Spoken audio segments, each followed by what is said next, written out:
मोहित गांग, प्रवीण बाजपेयी हमारे साथ हैं जो हमें गाइड करेंगे कि कैसा रहे अब आपका पोर्टफोलियो, क्या करें क्या नहीं करें। मैं इसलिए प्रवीण आपसे जानना चाहती हूँ कि बहुत सारे ऐसे हमने तनाव वाले समय देखे, हमने बताया भी कि ऐसे बहुत सारे हमलों के दौरान और उसके बाद बाजार ने कैसे बाउंस बैक किया है। तो ऐसे किसी पॉलिटिकल टेंशन या वॉर लाइक सिचुएशन के बीच निवेश की स्ट्रैटेजी रहनी कैसी चाहिए? जी स्वाति, आई थिंक ऐसे टाइम पे अक्सर हम निवेशकों को देखते हैं कि उनका थोड़ा सा लॉस एवर्जन बढ़ जाता है, उनकी एक रिस्क को लेके जो उनका परसेप्शन है वो बहुत इंक्रीज हो जाता है कि बहुत रिस्की है, और कहीं ना कहीं एक नेगेटिव परसेप्शन, एक माहौल सा बनने लग जाता है कि सब गड़बड़ हो जाएगी। आप इकोनॉमी को लेके एक्स्ट्रापोलेट करते हैं, आप बहुत सारी चीजों को लेके एक्स्ट्रापोलेट करने लगते हैं। इसलिए ऐसे टाइम पे मेरे ख्याल से स्वाति बहुत जरूरी है कि आप संयम बनाइए। पहले तो हम इधर उधर की बहुत खबरें ना देखें। जैसे अभी मोहित ने इतने अच्छे से बताया है कि हिस्टोरिकली, क्योंकि हिस्ट्री हमें बहुत कुछ सिखाती है कि हिस्टोरिकली मार्केट्स ने कैसे रिएक्ट किया है ऐसी सिचुएशंस में। एंड आई थिंक अगर हम इंडिया को आज देखें, इंडिया एक बहुत स्ट्रांग इकोनॉमी है, और मार्केट्स इस टाइम पे जो रिएक्ट कर रही हैं मेरे ख्याल से एक बहुत मच्योर रिएक्शन है, क्योंकि आफ्टर द 22 अप्रैल इंसिडेंट उसके बाद कहीं ना कहीं ये फैक्टर्ड इन था हल्का सा कि इंडिया रिस्पॉन्स देगा। किस एक्सटेंट तक ये जा सकता है, जैसे अभी मोहित ने बोला है कि हम उसको नहीं फैक्टर इन कर सकते, इसलिए हमारे लिए अब जरूरी है एज इन्वेस्टर्स कि अब ऐसे में पैनिक सेलिंग ना करें। जो आपके लंबे समय का पोर्टफोलियो है उसको आप संयम से, शांति से, जैसे है वैसे ही बरकरार रखें। अपनी लॉन्ग टर्म प्लानिंग में आप कोई बदलाव ना लाएं। पर अगर आपका कोई 3 महीने, 4 महीने, 6 महीने का लक्ष्य है जो पास आ रहा है और आपने अब तक अपना पैसा मार्केट से नहीं निकाला है, तो डेफिनेटली वहां पे आपको अपने मनी को सिक्योर करने की रिक्वायरमेंट है। आप वहां पे कि मार्केट बढ़ेगी या गिरेगी उसको छोड़ते हुए आपको डेफिनेटली अपना पैसा सिक्योर करना है, कॉशन अप्लाई करिए। बट ऐसे में आपको एक अपॉर्चुनिटी भी मिलती है, अगर आपके पास इस टाइम पे कुछ लमसम अवेलेबल है। मे बी आप, क्योंकि ट्रेड्स वॉर के चलते मेरे ख्याल से जैसे जैसे अभी हमारे कॉर्पोरेट नंबर्स आ रहे हैं, जियोपॉलिटिकल टेंशन है, हमें कुछ ना कुछ मार्केट्स मौका देंगी। आप थोड़ा सा निवेश कर सकते हैं अगर आपके पास लमसम अवेलेबल है। एंड उसके अलावा आप इस टाइम पे सिर्फ स्टैगर्ड तरीके से निवेश करिए।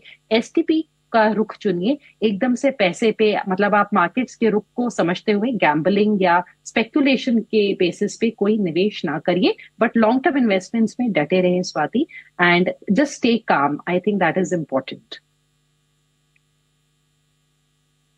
ये एक इम्पॉर्टेंट एडवाइस दी आप सभी को प्रवीण ने।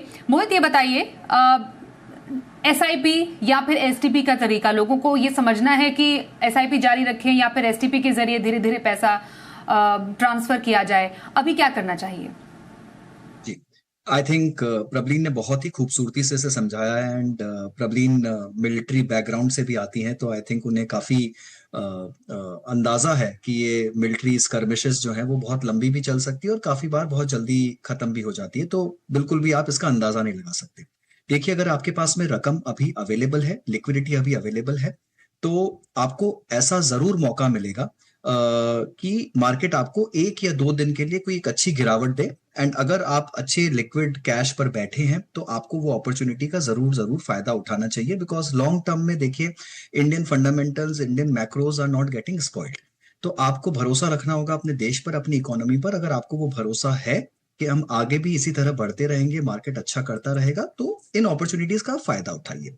अब आप इसे एसआईपी के जरिए मार्केट में डाल सकते हैं। अगर आपको लग रहा है कि ये रेगुलर फ्लो है, आपके पास में रकम पड़ी है बैंक अकाउंट में, तो आप उसे एसआईपी के जरिए भी डाल सकते हैं। बट बेटर अप्रोच स्वाति हमेशा एसटीपी की ही रहती है, क्योंकि यहां पर अगर आपके पास में लिक्विडिटी है तो आप उसे एक डेट इंस्ट्रूमेंट में पार्क कर कर कुछ एक्स्ट्रा अर्निंग्स भी कर सकते हैं, जो बिल्कुल सेफ और सिक्योर्ड है।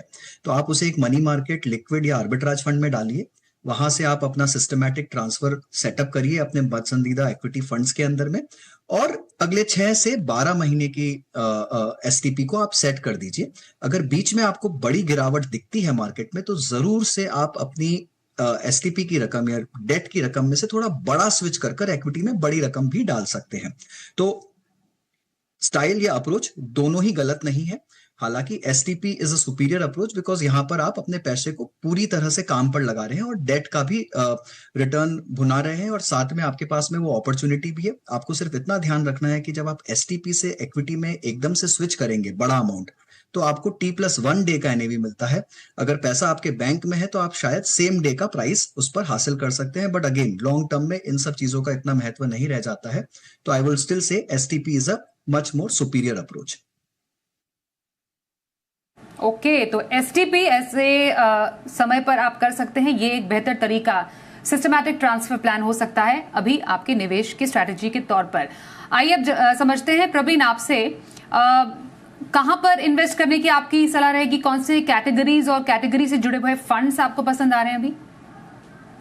जी स्वाति, 5 कैटेगरीज हैं जिनको मैं मेंशन करना चाहूंगी। 2 उनके लिए हैं जहां पे हमारा जो टाइम पीरियड है, होराइजन है, मान लीजिए 3 से 5 साल का है या लंबे समय का भी है, पर जो निवेशक हैं उनका मॉडरेट रिस्क है। वहां पे हमारी 2 हाइब्रिड की कैटेगरीज हैं, एक है मल्टी एसेट एलोकेशन और दूसरा है बैलेंस्ड एडवांटेज फंड्स या जिनको हम डायनेमिक एसेट एलोकेशन फंड्स कहते हैं। और इनमें जो 2 चॉइसेस हैं, एक हो गया आईसीआईसीआई का मल्टी एसेट एलोकेशन फंड। जब हमने 26 सितंबर से लेके 7 अप्रैल तक की गिरावट देखी थी तो निफ्टी 15.5% गिरा था, जबकि मल्टी एसेट फंड 7.5% गिरा था। और दूसरा जो फंड है वो है एसबीआई का balanced advantage. Same time period में बैलेंस्ड एडवांटेज फंड एसबीआई का 5.2% गिरा था, यानी कि 10% से ज्यादा का उन लोगों ने डाउनसाइड को प्रोटेक्ट किया था। तो ये हो गई थोड़ा मॉडरेट रिस्क और 3 to 5 ईयर्स के होराइजन के लिए।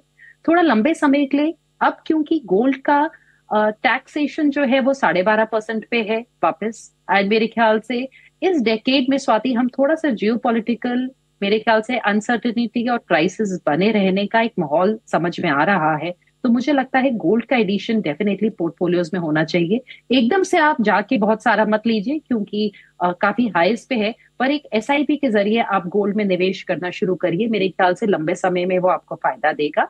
और इक्विटी की जो दूसरी क्लासेस हैं वो है फ्लेक्सी कैप फंड, जिसमें मेरा चुनाव है HDFC flexi cap fund. And with in the large cap space मेरी राय होगी कि आप निफ्टी का इक्वल वेट इंडेक्स चुन लीजिए, किसी भी अच्छे क्रेडिबल फंड हाउस का। तो ये है डाइवर्सिफाइड पोर्टफोलियो आइडिया पर ब्लीन की राय। मोहित, आप बताइए, आपको निवेश के लिए कौन से फंड्स पसंद आ रहे हैं? जी स्वाति, अगर आप देखना चाहें कि जिस तरह का माहौल है, अगर बाजार में थोड़ी गिरावट दिखती है तो of course large cap and flexi cap are the best categories, जो कि आपको एक थोड़ा सा सेफ्टी नेट प्रोवाइड करती हैं। ये वो कैटेगरीज हैं जो गिरते हुए मार्केट में थोड़ा आपको कुशन देंगी और जब मार्केट वापस अपनी रफ्तार पकड़ेगा तो दीज आर द वंस जो कि बाउंस बैक भी सबसे पहले करेगी। बट एक लंबी अवधि के पोर्टफोलियो के हिसाब से मेरी चॉइस हमेशा एक पैसिव लार्ज कैप फंड, यहां पर मैं Pru ICICI Nifty 50 index fund का चुनाव करूंगा। फ्लेक्सी कैप में बंधन फ्लेक्सी कैप फंड। तो ये प्रिडोमिनेंटली दोनों लार्ज कैप एलोकेशंस हो गए आपके। Mid cap, pure mid cap में ईडलवाइज मिड कैप और प्योर स्मॉल कैप में बंधन स्मॉल कैप, दोनों ही एक्टिव चॉइसेस हैं, अपनी श्रेणी की बेहतर स्कीम्स हैं और दोनों का एयूएम है वो मुझे लगता है कि काफी मैनेजेबल लिमिट्स में है एंड आई थिंक बहुत ही अच्छे से मैनेज किया गया है इन दोनों स्कीम्स को। तो एक्टिव श्रेणी की ये 2 स्कीम्स और एक स्कीम जिसकी हमने डिस्कशन भी किया आपके शो में आज ही, मल्टी एसेट कैटेगरी का मैं लूंगा, जहां पर आपको इक्विटी, फिक्स्ड इनकम, कमोडिटीज इन सब का अच्छा मिश्रण मिल जाए और यहाँ पर मैं चुनाव करूंगा यूटीआई मल्टी एसेट फंड का। तो ये 5 स्कीम्स रहेंगी मेरी, जो किसी भी पोर्टफोलियो में, एक सदाबहार पोर्टफोलियो में भी आप ले सकते हैं। और अभी के माहौल के हिसाब से अगर आपको थोड़ा टिल्ट ज्यादा रखना है तो लार्ज और फ्लेक्सी कैप की तरफ आप अपना टिल्ट रख सकते हैं। ओके, तो ये रही निवेश के लिए फंड की राय मोहित गांग की तरफ से। Thank you so much Praveen और मोहित, आप दोनों का करेंगे हमारे साथ मनी गुरु में आज शामिल होने के लिए। एक ब्रेक का भी वक्त है, देखते रहिए जी बिजनेस।